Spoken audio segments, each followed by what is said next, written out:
Your life would be easier if you stayed at one location. That said, though, we're not 30 million today if we didn't go multi-location. 700,000 of revenue to 30 million in 5 years is kind of crazy. Some people, when they're talking about doing an acquisition, they talk about don't touch anything for 6 months. We don't see it that way. There was one technician there that was a high producer. He ended up getting his head cut off 10 days in because he's a prick. But how are you thinking about driving culture in these new branches? When guys who maybe haven't been listened to for many years, they float an idea and then they see rapid action on that idea. That's how you turn someone on. Yeah. We're about to go multi-location in the next 30 days. What's your couple pieces of advice for me?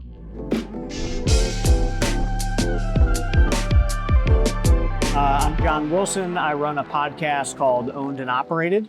And during the day, I run a $30-ish million plumbing HVAC electric company up in Cleveland, Ohio. So that's who I am. I'm joined today on stage by one of my good friends, Rich Jordan. And Rich Jordan has grown a business from the last 5 years, from first acquiring in 2019, a small business in New Jersey. And I think, unfortunately, after just relentlessly chasing me for 5 years, has officially passed my revenue. So he's low 30s now, 3 branches across 2 states. Yeah, started at 1 million in 2020, and now just about 30 million. Three branches, 2 states. Yeah, that's awesome. All right, so today what we're going to be talking about is scaling through multi-location, and how Rich thought about that, how he approached it, and we're going to try to dive into this a little bit deeper. So I'm ready to rip it. I would love to start off 700,000 of revenue to 30 million in 5 years is kind of crazy, right? That's a crazy jump. And not only that, but you also did it with multi-location, multi-state. So we're not going to focus on the first acquisition. We're just going to go straight to the second. Yeah. If you could help walk us through, you've got this business in New Jersey. You're like, hey, I think I want to go buy something in a different state. Walk me through what you're thinking. Yeah, I wish I could sit here and say that this was a strategic, very measured decision at the time. The reality was, and some of you guys may empathize with this or have been here, is, we were very small. We started at 1 million in 2020. By 2020, late 2021, we had grown that company, significantly at that small size to 2.5 million. And 2.5 to 5 million is a real dogfight, yeah. Right? You're starting to add costs. You're not making any money. You're trying to push. Yeah. And an opportunity came across our plate, sort of serendipitously, to purchase another business. It was a $3 million business in a different state. Yeah. We're like, well, this will take us to 5.5 million. That sounds amazing. This will solve all of our problems. Yeah, for sure. Yeah, for sure. So that was basically the strategy. And what we quickly found out was that running 2 businesses in 2 states is about 5 times harder than running 1 business in 1 state. Yeah. And took our lumps for a little while there, for sure. Yeah. What the first couple of lessons in that first 6 months? What were the big ones? Yeah, so I think anyone who's multi-business, multi-location wrestles with this centralization of services and decentralization of services. It felt like at the time the right answer was, well, let's centralize. Let's gain some synergies, right? And the business that we bought, the second business that we bought, had call center issues. They had missed 12,000 phone calls the previous year at a $3 million size. So 12,000? 12,000, yeah.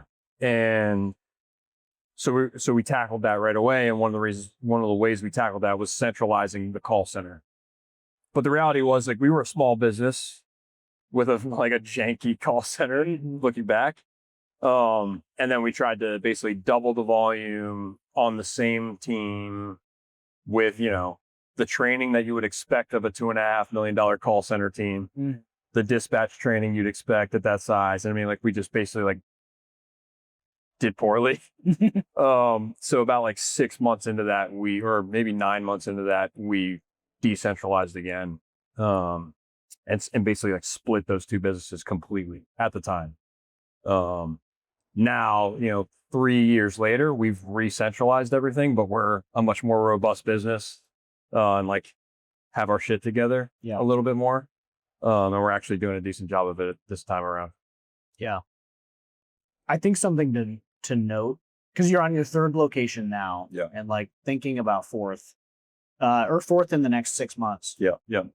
The way that you've approached growth so far has been like very high touch. Like you're going to walk in the door, sort of bang it down with a shotgun. Is that fair? Yeah, I would say that is a fair characterization. Yeah. Perfect. As you're thinking about that for like that specific deal, do you feel like that deal showed you how to do it and that's now the playbook, or how do you think that changes from now on? Like the second deal or this third deal we just did? Both. Yeah, certainly. I mean, we have our integration style, and we're a small team. We're, bootstrapped. Our integration style is very high touch and very like force of will and cult of personality. Proximity is important. And so certainly in that second acquisition, we were very much, dove right in the trucks, in the office. At one point in the first month, like I had a headset and I was answering the phones myself, and that's kind of the character with which we've gone forward. Even this third acquisition that we just did 2.5 months ago was very high touch from the executive leadership, right? With great results. But at some point that is going to become difficult to do. And certainly like the last, so now we have 3 branches, and while we were doing this third deal, we were also re-centralizing the call center, trying to help out our New Jersey business, get to where our New Hampshire business is. So I've spent a lot of days on the road the last 120 days. So I think at some point, like we're gonna have to assess, either hiring for some of our like frontline management and elevating leaders to help me do that, or bringing in additional leaders to help me do that. Right now, there's a lot, like integration is very much like my box. As you've thought about bringing these other branches into your culture, like how do you think about doing that? You talked about force of will. I'm going to use magnetic personality. I don't remember what you said. But that's very nice of you. Yeah, thank you. Yeah. But like, how are you thinking about driving culture in these new branches? Well, I think like the way you integrate is super important, right? We tend to lean a little bit, like some people, when they're talking about doing an acquisition, they talk about, don't touch anything for 6 months, watch and observe, keep your kid gloves on, be respectful of the seller's business, don't screw it up, right? We don't see it that way. So we're a little bit more of like a smash and grab, like get in there, get your arms around it, bear hug it, and remain flexible. So like we don't, so like it is a bear hug and it is a fast pace. However, it's not like a fixed 100-day plan. It's like very flexible and adaptable. And we're really like trying to read the room on like, what is this team ready for us? Like we have all these things holstered, chambered, and we're ready to execute them. Not execute the team. Okay. I realized what I just did with my hand right there. So trying to think of maybe like some examples. For instance, like things like price increases, right? Or dispatch methodologies. Yeah. Like we know that the price needs to increase at this acquisition. They're way below market. They're not making any money. Okay. Like we don't have to do that immediately. We can kind of like get some feedback from the team, get into the truck, talk to the technicians, hear the feedback. This recent acquisition, the feedback was, we're charging too little from the techs. Like, say less. Good feedback. Good feedback. I'm ready. So like really trying to like solicit feedback from the team and then be ready to rapidly execute our plays relative to that feedback, which gets you, coming from a culture standpoint, when guys who maybe haven't been listened to for many years and like now new ownership, new leadership is here, and they float an idea in the cab of the truck, in the service meeting, whatever. Yeah. And then they see rapid action on that idea. That's how you like turn someone on. Yeah. You know what I mean? Yeah. Like really like get them bought in. Yeah. And that's basically how we operate. What's it look like? Like, how are you that makes sense for as you like activate it 6 months later, a year later, like how do you keep people inside the fold? Right now we're 3 branches across 2 states. We're also currently 3 brands across 2 states. And it is difficult to drive culture and values and like shared mantras and like ways of operating across 3 different brands. Even something as different as like as little as like different colors, different hats, different names, just makes it more difficult. So we're actually like our 3 branches we're rebranding right now. We're going to rebrand it all to a single name. Yeah. And that's going to happen here in the next 60 days. And it's like a huge project of ours right now. That I think will help. But really it's for us, like we place enormous emphasis on the ability and the approach of our frontline leaders. So we do a lot of like we have very I would say well articulated like leadership standards, and we like coach on leadership, and we really place a lot of training and effort into our frontline leaders. Yeah.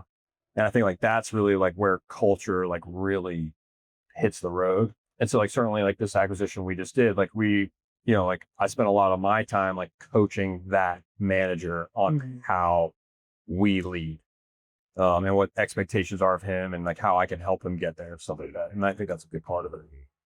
Yeah, that makes sense. And you've talked a few times now about leadership. How are we finding these leaders, especially being remote? Like leaders are hard enough to find when I'm recruiting outside of my headquarters. Like how are you finding them states away? Yeah. So we basically, really we have 2, I would call like 2 channels for leadership primarily. The first is from the field. So especially like frontline leaders, like I'm a believer that our frontline leaders ought to be from the trade. And if we can take a guy who we have operated with and we know who he is, we know what makes him tick, he's seen us lead, and then I can kind of shepherd him into a leadership role and like really put a lot of time and effort and development into that person's development. We've had like really great success with like taking people from the front line of like say the field and also like the front line of the office, right?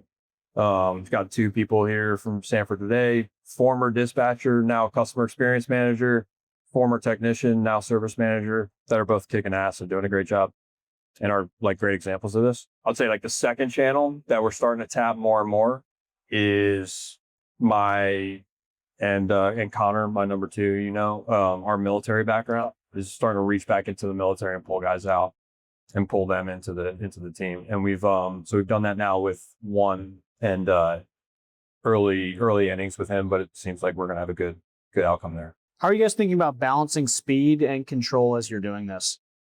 Like safety. We don't place a whole lot on safety of the business, I would say. We definitely are risk on. Yeah. And like generally we lean towards a bias for action. Yeah. So if something needs to be done, like we will make it happen. We're going to attack that problem today. And we will move with speed. And sometimes we break things and sometimes we make the wrong decision, but again, we will move with speed and pivot again. So generally we lean into like one of our like competitive advantages against problem sets, challenges, competitors is that we move with a lot of speed. Yeah. You just took over a brand 75 days ago. Can you walk us through like the wins, the L's in this new acquisition? It was a small team. So it's a $3 million plumbing branch, pure plumbing, about 10 people, small, but really easy to get our arms around. Yeah. So a lot of ride along time. The nice thing now is that we have, with a little bit more infrastructure and some centralized services. In previous integrations, dispatch, payroll, onboarding, like HR onboarding, Yeah. payables, like I'd have to take care of all that. I might get suppressed with that and I can't do the leadership things that I want to do.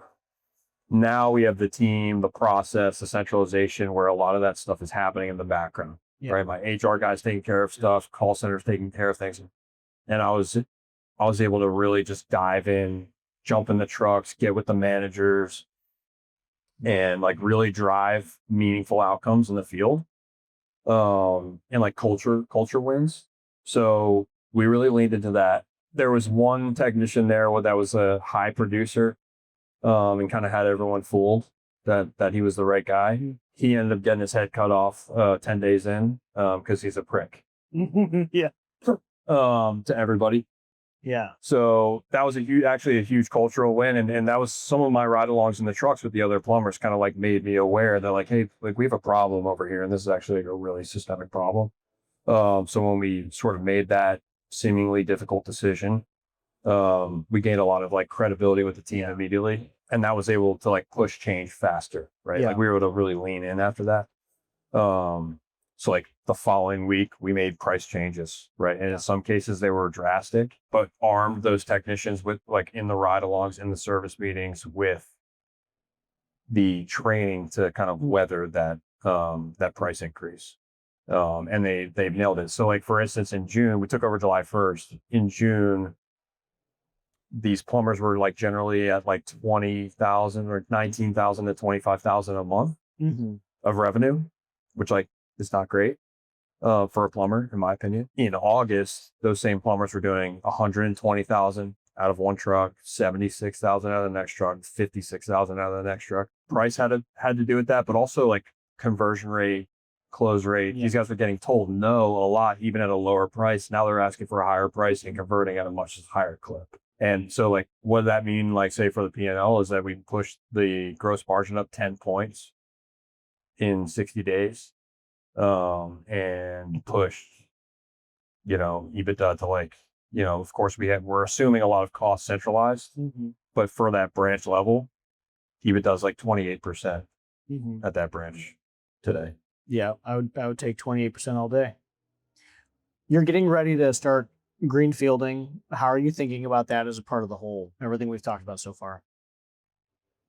Yeah, so we have never greenfielded a location. We've only purchased in new locations. And of course, like, and we have done deals. We know how to do the deals. We feel comfortable in our ability to integrate. We could just keep doing that, but it feels prudent to us that we ought to build a competency in greenfielding, right? We should know how to start a new branch in the location. So that's kind of the bet that we're making right now. Yeah. Basically what we determined, almost a year ago was that some of the hurdles we had to clear that we hadn't cleared already was like leadership.